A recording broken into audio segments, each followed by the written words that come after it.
A variety of sutures may be used for soft tissue, vessels and bones. हम bones के लिए, blood vessels के लिए या soft tissue के लिए हम मुख्तलिफ किस्म की suture इस्तेमाल कर सकते हैं. The bronchus usually is closed with staple. और ब्रोंकाई को हम staple के ज़रिए उस वक़्त close करते हैं जब हम लोबेक्टमी परफॉर्म करते हैं या हम न्यूमेनेक्टमी परफॉर्म करते हैं. यानी जब हम लंग्स को रिमूव करते हैं या हम किसी लोब को रिमूव करते हैं तो उस वक़्त हम ब्रोंकाई को स्टेपल के ज़रिए बंद कर देते हैं. और इसका फ़ायदा ये होता है कि इसके ज़रिए एयर टाइट सील क्रिएट हो जाता है. Sponges for hemostasis or blunt dissection are placed on long ring handle for sip. Bone wicks may be needed to control bone marrow oozing. thoracic surgery में हम मुख्तलिफ़ किस्म के स्पॉन्जेस का इस्तेमाल करते हैं. यानी कि ब्लड को रोकने के लिए ब्लड डायसेक्शन के लिए भी स्पॉन्जेस का इस्तेमाल करते हैं और वो sponges long ring handle forcep में लगे हुए होते हैं. प्रियासियल ब्लीडिंग को कंट्रोल करने के लिए हम इलेक्ट्रोकोगुलेशन का इस्तेमाल करते हैं. थोरेसिक सर्जरी में बोन विक्स भी यूज़ करते हैं to control bone marrow Ojing. Bone marrow से ओजिंग होती है तो इसको कंट्रोल करने के लिए हम बोन विक्स का इस्तेमाल करते हैं. Blood for transfusion should be available all the times.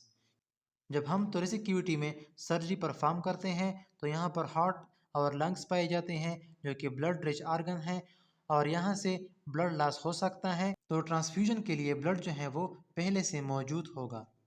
Haemorrhage is a major threat intraoperatively and post operatively. Blood may be salvaged for auto transfusion by cell saver and a post operative drainage salvage reservoir and auto transfusion drain may be used. यहाँ पर thoracic surgery की complications को बयान किया है कि thoracic surgery में मरीज़ के चेस्ट से यानी मरीज़ से ब्लीडिंग हो सकती है, उससे ब्लड लॉस हो सकता है. और इसको हम कैसे कंट्रोल करेंगे? इसके लिए हम ऑटो ट्रांसफ्यूजन मशीन का इस्तेमाल करते हैं और इस मशीन के ज़रिए हम मरीज़ से जो ब्लड लॉस होती है इस सारे ब्लड को हम जमा करते हैं, उसको कलेक्ट करते हैं और फिर हम उससे पस और दूसरे जो डेब्रिस वगैरह होते हैं उसको हम सेपरेट करते हैं और ब्लड को हम साफ़ करते हैं. इसके बाद हम फिर मरीज़ का अपना जो ब्लड होता है इसको हम साफ़ कर देते हैं और फिर हम मरीज़ में ट्रांसफ्यूज़ कर देते हैं. और ये मशीन हम इंट्रा ऑपरेटिवली भी इस्तेमाल करते हैं और पोस्ट ऑपरेटिवली भी हम इस्तेमाल कर सकते हैं. सर्जरी में ये टर्मिनोलॉजीज बार बार आएंगे: प्री ऑपरेटिवली, इंट्रा ऑपरेटिवली और पोस्ट ऑपरेटिवली. एंटी ऑपरेटिव का मतलब ये है सर्जरी से पहले, इंट्रा ऑपरेटिव का मतलब है सर्जरी के दौरान और पोस्ट ऑपरेटिव का मतलब है सर्जरी के बाद. The surgical field is potentially contaminated by secretion and contact with open air passages when a bronchus is opened and sutures. और जब हम थोरेसिक में सर्जरी परफॉर्म करते हैं तो यहाँ पर सिक्रीशन वगैरह होती है जिसकी वजह से सर्जिकल फील्ड जो है वो गंदा हो सकता है, जो कंटेमिनेट हो सकता है. Use item and instrument are isolated in a discard bin. इस्तेमाल शुदा इंस्ट्रूमेंट को या आइटम को हम फिर डिस्कार्ड बेसन में रखते हैं, उसको हम डिस्कार्ड करते हैं, सेपरेट कर देते हैं. Maintenance of a dry field is important to prevent expiration of blood and fluid which predispose the patient to post operative pneumonia. खास करके थोरेसिक कैविटी में हम सर्जिकल फील्ड को ड्राई रखेंगे to prevent expiration of blood and fluid, ताकि blood और fluid expirate ना हो जाए. और जब ब्लड और फ्लूइड लंग्स में एक्सपायरेट हो जाते हैं तो इसकी वजह से एक्सपायरेशन निमोनिया काज होता है. An airtight pleural cavity must be restored and negative pressure maintained for maximum pulmonary function post operatively. जब सर्जरी कंप्लीट हो जाती है तो इसके बाद हम चेस्ट को क्लोज करते हैं और एयर टाइट सील हम क्रिएट करते हैं और लंग का जो नेगेटिव प्रेशर है उसको हम रिस्टोर कर देते हैं ताकि लंग अपना फंक्शन सही तरीके से परफॉर्म कर सके. Except after a few specific procedure, closed water seal drainage system is essential. Thoracic cavity में ऐसे भी प्रोसीजर हैं जिसके बाद हम ड्रेनेज सिस्टम का इस्तेमाल करते हैं. Chest tubes are inserted through a step wound and anchored to the chest wall with a suture or tape. Basic surgery में हम चेस्ट ट्यूब का इस्तेमाल भी कर सकते हैं और ये ट्यूब हम स्टेप वाउंड के ज़रिए इंसर्ट करते हैं. यानी कि जब किसी को बुलेट लगती हैं तो स्टेप वाउंड क्रिएट करती हैं, इसी तरह हम चेस्ट ट्यूब जो है वो भी स्टेप वाउंड के ज़रिए इंसर्ट करते हैं. 2 or 3 tubes are sometimes inserted into the pleural space and connected to the separate drainage system. कभी कभार 2 या 3 ट्यूब्स भी एक साथ प्लूरल स्पेस में डाली जाती हैं और हर ट्यूब को अलग ड्रेनेज सिस्टम के साथ जोड़ा जाता है। Tube at the base of the pleural space is usually inserted at the seventh costal interspace near the anterior auxiliary line to evacuate fluid.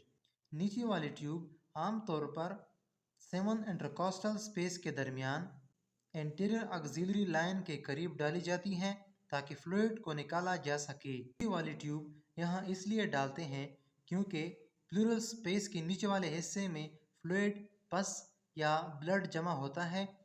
Gravity के असर से माया हमेशा नीचे की तरफ बैठता है। सेवन इंटरकॉस्टल स्पेस के आसपास का इलाका ऐसा है जहाँ से ये फ्लूइड आसानी से बाहर निकाला जा सकता है और ये फेफड़े या दिल को नुकसान पहुंचाए बगैर महफूज जगह है। इस जगह पर इंटीरियर ऑक्सिलरी लाइन के करीब ट्यूब डालते हैं ताकि बड़ी खून के नालियों और जिगर जैसे अज़ा से बचा जा सके। An upper tube, if indicated, is inserted at the apex through the anterior chest wall at the third costal interspace to evacuate air leaking from the lungs.